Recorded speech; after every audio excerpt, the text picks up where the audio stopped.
Okay, thank you very much. It's a great honor to be with you at 40 Wall Street. And we appreciate you have a lot of press outside, and I think we're going to start before a lot of them come in, which frankly always makes me happy. So, a lot of things happened today. This is all about election interference. This is all Biden-run things, meaning Biden and his thugs, because I don't know if he knows he's alive. And it's a shame. It's a shame what's happening to our country. This is election interference. They are doing things that have never been done in this country before. We've never had anything like it, certainly not at this level, but we've really had nothing like it that I've been able to find. It does happen a lot in third world countries, banana republics. If you look at what we just left, you have a case which they're dying to get this thing started. The judge cannot go faster. He wants to get it started so badly. And there's tremendous corruption. You have Pomerantz, Mark Pomerantz. He was Hillary Clinton's lawyer, or Democrat National Committee's lawyer. He worked in Paul Weiss. He walked in and he took over the district attorney's office. Nobody's ever seen anything like that, to prosecute Trump. And then they wouldn't do what he wanted to do, and he goes out and he writes a book. Long before any decisions were made, he writes a book about it. And the book gets published, and everybody's reading his book. And the judge said there's nothing wrong with that. And if you look at Bragg had a fit over that. Bragg said this trial is now dead. We can't do the trial. Well, that was one of the problems, and the judge should have allowed that to happen. And you had other instances like Colangelo. Colangelo is a radical left from the DOJ who was put into the state working with Letitia James, and then was put into the district attorney's office to run the trial against Trump. And that was done by Biden and his thugs also, because they can't win an election because of the borders, because of energy prices, because of inflation, because of Afghanistan, the worst and most embarrassing day in the history of our country. He can't win because of Russia, because of all the problems, because of Ukraine being attacked by Russia. And he can't win because of the October 7th attack of Israel, which he should have never allowed to happen. Would have never happened if I were president. Ukraine would have never been attacked if I was president. And you wouldn't have inflation if I was president. We didn't have inflation. So all of these things, so what they do is they do election interference, which is court cases, and let's try and tie him up, and let's take as much of his money as possible. I respect the appellate division for substantially reducing that ridiculous amount of money that was put on by a corrupt judge named Engoron. He ought to be looked at, seriously looked at, especially what he did with valuations. He's the one, he's a fraudulent valuator, where he values Mar-a-Lago at $18 million, and people say it's worth 50 to 100 times that much, the biggest experts in the business. So he ought to be looked at, and James ought to be looked at, because she tried to get him. She's like the puppet master of the judge. And, you know, our state, this state, is losing tremendous prestige. It's losing its companies. It's losing its people. They're fleeing, and violent crime is flourishing. And we can't have that. We can't have that. No city should have that. And it's happening in other cities, but not with the lawfare. The lawfare that they're doing is incredible. So they could have done this in the case of the trial that we just left, one of the many that are going. Every single one of them is run by Biden and his thugs. It's the only way they think they can get elected. And I think so far it's backfiring, because the people of this country understand it. It's backfiring. But they're being run, and they're running all of these different cases. So ridiculous, the cases. Every one of them is ridiculous. You take a look at any one of them, and you say any one of them, it wouldn't make any difference. This is all weaponization of DOJ and FBI. They raided my house in violation of a thing called the Fourth Amendment. Not allowed to do that. They raided my house in Florida, Mar-a-Lago. No notice, no nothing. They raided it. I can't believe it. Nobody can believe it. And we'll see how that all works out in the end. But it's illegal what they're doing. It's criminal what they're doing. And it's never been done before in this country. You can't have an election in the middle of a political season. We just had Super Tuesday, and we had a Tuesday after a Tuesday already, and we had Louisiana the other day, a couple of days ago, and we won in a record number, the highest number ever recorded. But we're in the middle of an election right now, and we're fighting crooked Joe Biden, who's the worst president in the history of our country, by far, who's let this country go to hell. The borders, millions and millions of people coming in from prisons, from mental institutions. They're terrorists. Many people coming in from prisons and mental institutions. Think of it. And terrorists are coming into our country. And this guy's just letting them come in by the millions. I think we have 15 million people already. People don't say that. I say it. And I'll bet I'm right, too. So we're going through this weaponization of our government to try and knock out somebody's political opponent. And so far, based on the polls, it's not working at all. The people understand it. We have a man who just ruled he'd like the trial to start in 21 days or something. And I don't know how you can have a trial that's going on right in the middle of an election. Not fair. Not fair. It's not fair at all. He knows that, too. He's a Democrat judge. He wants to do that because they're all trying to damage Trump as much as possible. It's having the reverse effect, but maybe someday it won't. I don't know. But it's having the reverse effect. It's a terrible, terrible precedent, a terrible thing to do. They could have started this when I left office. You could have gone back 3 years, more than that. When I left office, all of these things could have been started so we wouldn't be quibbling over starting this week or that week or 2 days or 3 days. It wouldn't have mattered. This thing would have been over 2 years ago. They could have started. They should have never started because there's no case. If you read Andy McCarthy's piece, if you read Jonathan Turley's piece, if you read legal scholars all over the world, they say this DA case is a hoax and it's something that shouldn't have. It's not even a crime. They say there's no crime, and there is no crime. So I just say it's a sad day for this country when you have something like this. And remember the words, should have been started 3 years ago if they were going to start it at all. And then you wouldn't be quibbling over what week it's going to end, days. They're quibbling over days and hours. They wouldn't be quibbling at all. They never started it. And you know why they didn't start it? Because they didn't know I'd be running. And they didn't know how well I'd do. And if I were not running, or if I were doing poorly like everyone else has done, because they're all gone, they're all knocked out except for crooked Joe Biden. If I were doing poorly, this wouldn't be happening. None of these trials would have been happening. If I wasn't running, they wouldn't be happening. So it's a sad day in our country in many respects. But the good day is that the appellate division was fair. It's a lot of money still, but the judge is corrupt, in my opinion. He's the most overturned judge. He's been overturned 5 times in this case alone. He ruled against me before he even knew anything about the case. He ruled against me. The whole case was all about damages, and there were no damages. And perhaps you'll get him to tell you about what took place in terms of a settlement negotiation, because those weren't the numbers he was discussing. Those weren't the numbers. It's a disgrace what's happening in our country. And we have to get our country back, and we're going to get our country back. That's what's going to happen. November 5th, I believe, will be the most important day in the history of our country.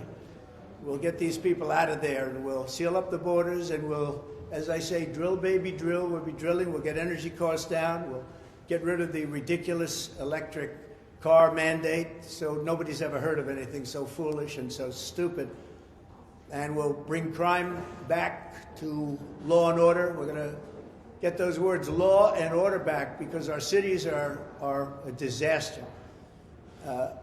Greatly respect the decision of the appellate division, and we will abide by that.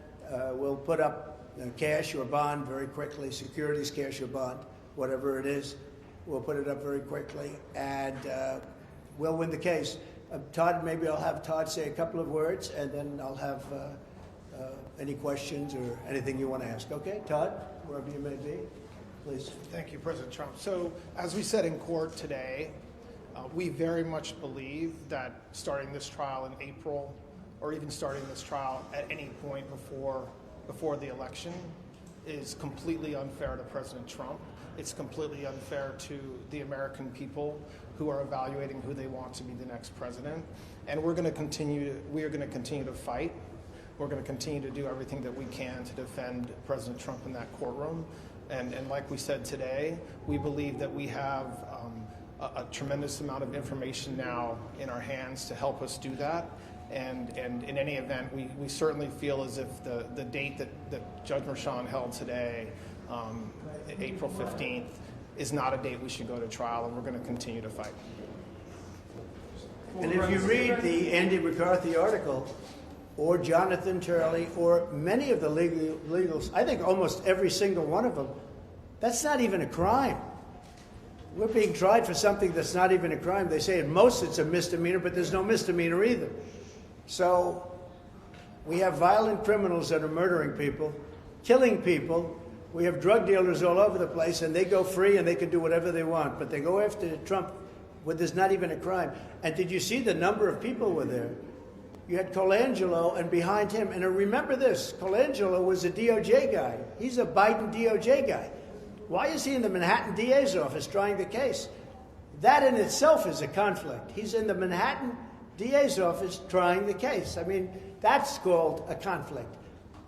And then, remember what I told you also, Mark Pomerantz, when Bragg heard about it, he went openly hostile. He said, that's one of the worst things I've heard, and you all covered that. Then all of a sudden, time goes by. You know, the great healer is time. Time goes by, and all of a sudden they forget that. But that's a terrible thing. Colangelo and Pomerantz, terrible thing. And the judge didn't want to rule on that. He said everything was fine, that what they did was fine. I don't think it's fine when they take a Hillary Clinton lawyer and put him in to prosecute me. I don't think that's fine. I think it's very bad. And he does it on the House. He does it without fee. I don't want any fee. I don't want any fee. Our country has gone down a long way. Cliff, would you like to say something? Just simply, we're gratified by the Appellate Division's decision today, which shows that there still is a rule of law in New York and that the Appellate Division is following it. Thank you, sir. So do you think can you get an acquittal in this trial, in the Merchan trial? Well, I shouldn't have a trial. This is not a trial. This is not an act of criminality. But you are having one, so do you I don't know if we're having one. We're going to be appealing right now. I can tell you that. We did nothing wrong, just like I did nothing wrong in the other case. My statements, my financial statements were conservative. They were low, not high. I mean, he valued Mar-a-Lago at a tiny fraction of what it is. He's the fraud. He created a fraud in order to help his narrative and her narrative, because he does whatever she wants. And the judge is really, what he's done is fraudulent. He made Mar-a-Lago, you know it very well, Maggie. He made Mar-a-Lago into $18 million. I had many offers. They said, I'll give you 19. Okay? You could take half of the living room is worth more than that. So it's worth anywhere from 50 to 100 times that amount. And he stays with it. So he's either whacked out or dishonest, one or the other, or both, probably both. But he's a disgrace to the system. And I think that New York State was helped a lot today by the decision. I'll give you an example. Truth Social is doing very well. It's hot as a pistol and doing great. And it's going public. And the New York Stock Exchange wants to have us badly. And I told them, we can't do the New York Stock Exchange. You treat it too badly in New York. We don't want to do the New York Stock Exchange. And the people at the Stock Exchange are very, very upset about it. The top person is mortified, can't believe it. He said, I'm losing business because of New York, because people don't want to be in New York and they don't want to go into the New York Stock Exchange. So you can ask them about it. But, you know, how can you do that? I'd love to go in the New York Stock Exchange. It was always, you know, it would be a big thing to go in the New York Stock Exchange. That would be nice. But people aren't going in the New York Stock Exchange now because of what's happening in New York, because they don't want to be attacked by a thug like this horrible Attorney General that we have in New York, the worst in the whole country. So we'll decide about Truth Social and what we do with it. But there's just an example of how this is hurting New York and New York State. Yeah. Mr. President, can you give us a little bit more detail about the timing of when you plan to secure the bond and how exactly you're planning to pay the bond? Well, as I say, I have a lot of cash. You know I do because you looked at my statements. I mean, you've been examining my statements for a long time, and I have much more than that in cash. But I would also like to be able to use some of my cash to get elected. They don't want me to use my cash to get elected. They don't want that. They don't want me taking cash out to use it for the campaign. And they looked at it, and this judge looked at it, and he's part of the whole deal. And, well, he's such a disgrace for this city. Again, the most overturned judge. There's never been, that we can find, a case where a judge has been overturned now 5 times. It was 4 times, now it's 5 times. Been overturned. But I have a lot of cash and a great company. I mean, to think they want to go after a company, this is a great company, a company that's doing very well. I've got very low debt on buildings, like this building. I have very low debt on this building. Most buildings I have no debt. Most clubs I have no debt. Look at my greatest assets. I have no debt. I didn't even include like brand value. And the brand value is, I became president because of the brand, let's say. But the brand value is, it's one of the most valuable brand values. So I wouldn't swap it for any other brand in the world. Trump. I don't even put anything down for it. I had very conservative statements. And the way they made him look bad is by valuing Mar-a-Lago at $18 million instead of what the real value is, which was at least 50 to maybe 100 times more. Think of that. This is the fraud. They're creating a fraud, and they're hurting the state so badly. And then I can't go into the New York Stock Exchange because I can't do business, because I don't want to do, not because I can't, because I don't want to do business in New York. And the people at the New York Stock Exchange, I can tell you right now, and they're very fine people, they're not happy. Yeah, you were going to say something? Mr. President, you mentioned the cash you had. You said on Friday it's something like $500 million. You intended to put some of that into the campaign. Now that the bond's been reduced, are you going to start putting money into your campaign? Yeah. You haven't done that since 2016. Well, first of all, it's none of your business, I mean, frankly. But I might do that. I have the option. But if I have to spend $500 million on a bond, I wouldn't have that option. I'd have to start selling things. I don't have to sell anything because it's a phenomenal company. Look, I built a phenomenal company. Someday they'll actually report that. I built a phenomenal company that's very low leverage, unbelievably low leverage, with a lot of cash, a lot of everything else. Why should I let a crooked judge make a decision to give $450 million that allows me to spend very little money on my campaign if I so choose? I'll be spending money on my campaign. I might spend a lot of money on my campaign, but I should have that option.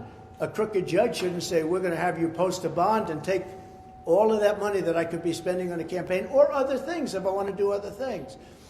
So we were gratified by the professionalism of the opinion today. I thought it was I think it's a very important opinion for New York, but the only thing that's going to really solve that problem is when I win, because you're going to have to win. Because no company is going to be coming to New York if I don't win that case. That case is a scam, it's a sham, and it's a hoax. How does this Would solve the problem? you ever accept money from a foreign government to pay the bond or their fines or No, legal bills? I don't do that.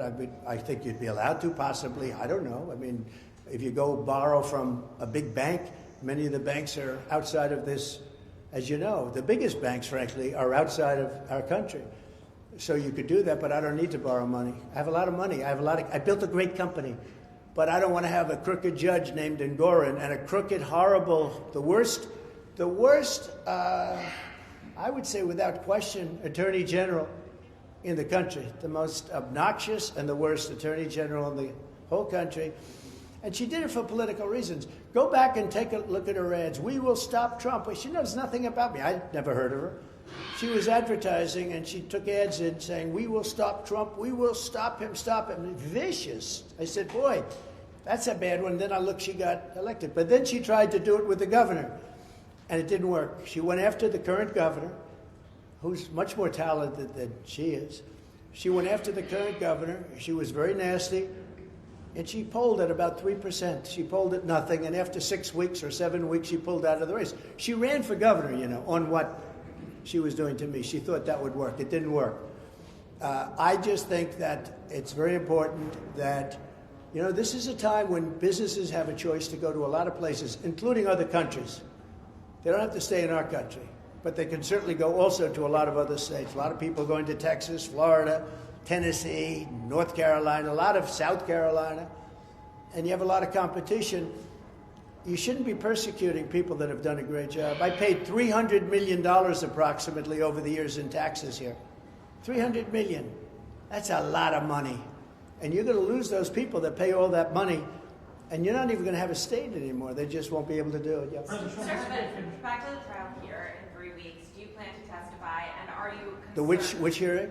The trial here. I don't know that you're going to have the trial. I don't know how you can have a trial like this in the middle of an election, a presidential election.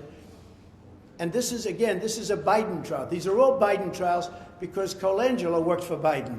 Can you imagine they take a guy out of DOJ and they put him into the Attorney General's office and then into the Manhattan DA's office to go after Trump? These are all Biden trials. So I don't know that you're going to have it. I think we're going to get some court rulings. Yeah, please. But will you testify if that trial goes forward in 3 I would have no problem testifying. I didn't do anything wrong. And would you be concerned that a conviction, if you are convicted in that trial, could cost you the election, given what Todd said voters are... Well, it could also make me more popular because the people know it's a scam. It's a Biden trial. This is a Biden. There is no trial. There's a Biden trial. Colangelo, the man who stood up, had the nerve to actually stand up and take over. You know, he's been sitting in the background for the last year. Today, he went right up front because they figure he buffaloed the whole public and the writers, including you people. He got them buffaloed. They forgot. They didn't, you know, a little while ago. Time sort of people forget with time. They don't have good memories. I do. They don't have good memories. But Colangelo from the DOJ was put there to go after Trump. And today he stood up and he took over the whole office. He's been running the whole thing. He's been signing the letters. He's been doing things for a long time. Nobody's ever seen anything like it. This is all done by the Democrat Party, and it's all done by Biden and his group. I don't know if it's Biden because I don't know if Biden is even sharp enough. I don't know if Biden knows what's happening. You want to know the truth? Maybe he does. He probably does. But this is all done by Biden and the thugs that work for Biden. And it's a very bad thing. It's a very dangerous thing for our country. Thank you all very much. Thank you.